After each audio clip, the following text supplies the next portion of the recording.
I reminded him that I had tried to wake him up earlier, and his alarm had been blaring too. "Now please eat your breakfast," I said as he rubbed his eyes and shuffled to the dining table. He immediately started complaining about the eggs. "Hey Grace, this egg is too runny. I can't eat this unless it's well done. Make it over," he demanded. I was caught hanging laundry and tried to hold back my irritation. "Then don't eat it," I snapped. "Why would you say that? And this coffee is scorching hot. Mom always got the eggs and coffee just right."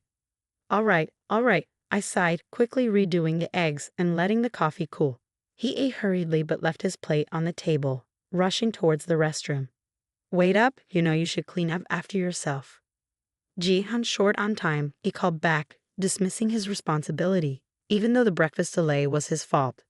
Annoyed, I paused my makeup routine to clean up the dishes. While I was picking out my outfit, he called out again. "Grace, over here. Help with my tie." There he stood, the tie hanging limply around his neck, looking utterly helpless. "Seriously? You can't even tie your tie? What did you do before we got married?" "Mom always did it," he replied sheepishly. With a deep exhale, I knotted his tie, and somehow, we both managed to leave the house. This had become our routine. He never helped with any housework, and it felt like I was juggling everything and babysitting him too. Every time an issue arose, it was always, "Mom did it this way," or "with Mom, it went like that," always referencing his mother, Michelle. This routine dragged on for a year, and as the pressures mounted, thoughts of divorce began to creep into my mind. My father's insistence that marriage is forever echoed in my mind, tempering my frustrations. However, an unexpected hiccup at work led to my being assigned a week-long business trip starting the next day. When I broke the news to my husband that evening, he paused his video game, clearly surprised. "Hold up, a business trip for a whole week? It's out of my hands. Work's calling," I explained. "No way, who's going to cover for you here for a week?" he asked, irritation seeping into his tone. "You'll have to step up. It's about time you got a grip on the household duties," I responded. At that, he set down his controller and locked eyes with me. "Isn't a wife supposed to care for her husband and the house? Are you just bailing on that?" His question dripped with outdated expectations. "Seriously? That's such old-school thinking. We both have jobs. We should be a team." "I don't see it that way," I countered. "Well, Mommy was always on top of things at home," he retorted. I couldn't help but point out, but she was a stay-at-home mom. Honestly, it's kind of odd to hear an adult man constantly talking about his mommy. He bristled at this. "What's your deal, taking shots at me and my mom?" "I'm not. But let's be real, you're a mama's boy. This is how you see me? You think you can talk to me like that?" His defensiveness escalated, but I had reached my limit.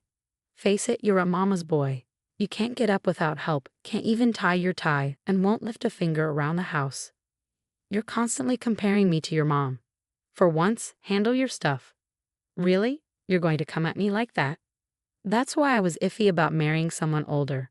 I should have sided with Mommy and chosen a younger, perkier girl, he shot back. His words struck a nerve, and our conversation spiraled into a major blowout. "Even joking, you shouldn't say stuff like that." "We're married," I said, trying to anchor the conversation to the commitment we had made to each other. The tension between us was palpable, revealing the deep rifts that have formed in our relationship. When my husband hinted at divorce during our heated argument, I was taken aback. With a smug tone, he challenged, "You can't possibly want a divorce, can you? You wouldn't want to be labeled divorced. And think about what your dad said about sticking together." But then he sharply added, "Well, I just did. If you go on this business trip and leave me here alone, I'm seriously considering a divorce." With those words, he stormed off to our bedroom, leaving me stunned. Despite the shock, the idea of divorce lingered in my mind, something I had previously struggled with, as I didn't want to disappoint my parents. Yet now, it seemed like a viable option to contemplate seriously. With these heavy thoughts, I went to bed. Bright and early the next day, I was up preparing for my trip. The fallout from our argument was still fresh and weighing on me, but I had work commitments to attend to. I nudged Edward, who was still nestled under the covers. "I'm heading out. You better wake up or you'll be late for work." His response was a sleepy, unintelligible mumble. Rolling my eyes, I left. A few hours later, a text from him popped up on my phone. You barely tried to wake me. Now I'm running late. Did you really go on that trip? I quickly texted back. I did wake you up, and yes, I'm on my trip. I'll be back in a week. He read my message but didn't reply.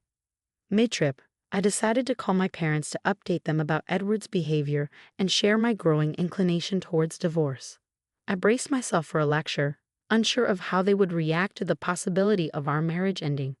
The call was going to be a difficult one, but it was necessary to seek their advice and perhaps their understanding of my situation. Their response took me by surprise. We had no idea he behaved like this. Take your time to think, but don't force yourself to stay in a situation that isn't right. Always remember, we are in your corner, no matter what you decide. Their words of unconditional support brought tears to my eyes. Upon returning from my business trip, I knew a serious conversation with Edward was inevitable. If he didn't show signs of change, I was ready to consider divorce more seriously. My mind was abuzz with thoughts as I walked into our house late in the evening, only to find Edward wasn't home yet. As I looked around, a set of signed divorce papers and a note on the table caught my attention. The note read, "Since you ditched the housework, I'm heading back to my folks. Check out the divorce papers and think things over." Reading this, my initial reaction was rage. How dare he threaten me with divorce? But as my anger subsided, I began to see the situation differently. Maybe this was a sign that ending things might not be such a bad idea after all. With that realization, I decided to file the papers.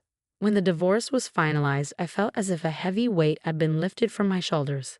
That evening, I went to bed and slept more soundly than I had in a long time. The next morning, as I enjoyed a peaceful cup of coffee, the door swung open, and in walked Edward, clearly upset. "Why didn't you come to my parents' place to apologize? What's gotten into you?" he demanded, his temper flaring. Then, noticing the empty spot where the divorce papers had been, his expression shifted from anger to shock. "Hold on, where are the divorce papers?" "Oh, I filed them," I calmly responded. "You did what?" He looked as if he had been slapped. "You went through with it." "Thanks for signing them. It made everything smoother," I said. "You can't be serious. Did you go all the way? Have you lost your mind?" he exclaimed, unable to hide his astonishment at my decisiveness. Seeing how composed I remained, he lost his cool completely. "That's it. I'm calling my parents."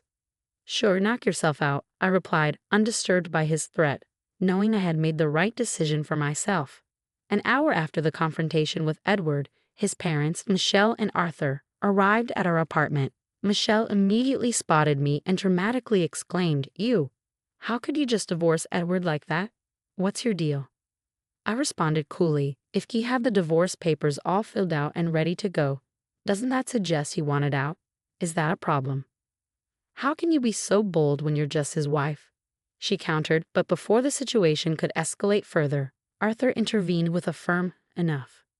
The room fell silent. Arthur turned to me. "Grace, can you walk us through what happened?" I agreed and began detailing the ongoing issues.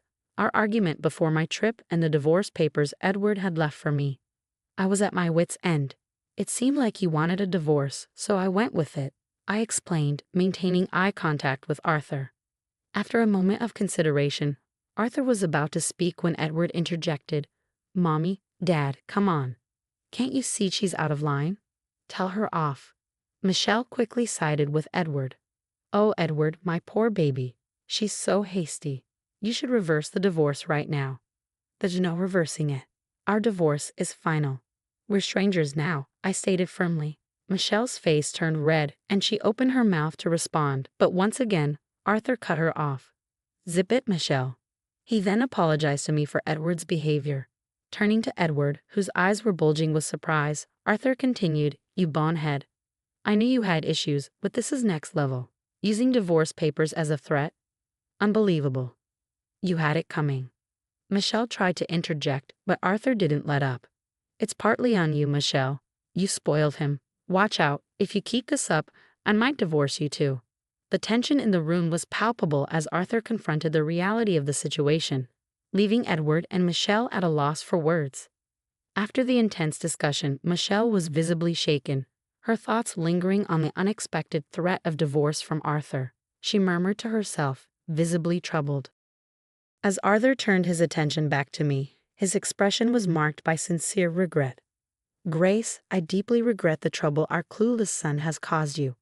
It's clear he has a lot to learn. Please move on and find happiness in your life," Arthur implored with genuine concern. Thanking Arthur for his understanding, I watched as he left, taking a dejected Edward with him. It wasn't long before the news spread throughout our circle. Arthur had decided to cut financial and emotional ties with his son, a drastic step meant to push Edward towards self-sufficiency. Edward's life took a downward spiral shortly thereafter. He moved into a modest, somewhat neglected apartment, his first time living truly by himself. The transition was far from smooth. His new home quickly descended into chaos, a visible representation of his disorganized personal life. With no one to depend on and habitual tardiness, Edward soon found himself unemployed, his inability to adhere to a schedule finally catching up with him. Simultaneously, the dynamics within his family deteriorated further. Michelle, who had always been intricately involved in Edward's personal affairs, overstepped boundaries one too many times, which led to a serious fallout with Arthur. Ultimately, this resulted in a separation. Michelle ended up moving in with Edward, each of them struggling to find stable footing. They scraped by with low-end jobs, their lives marked by a series of unfortunate events and poor decisions, with no clear path to improvement visible. On the other hand, my own life took a markedly different turn. Free from the daily stresses and emotional drain of my relationship with Edward, I found myself alone in our condo, which now felt surprisingly spacious and full of potential. With renewed energy and focus, I dedicated myself to my career. The absence of Edward's negative influence allowed me to excel at work, and my professional life flourished as a result. Feeling liberated and optimistic, I embraced my newfound independence. My living space not only felt more open but became a true sanctuary where I could relax and plan for the future. The improvement in my work life was palpable, and I approached each day with a sense of excitement and anticipation for what lay ahead. The contrast between my thriving existence and the downward trajectory of Edward and Michelle's situation was stark. While they were no longer a part of my life, the lessons learned from our time together resonated deeply, reinforcing my commitment to personal growth and happiness.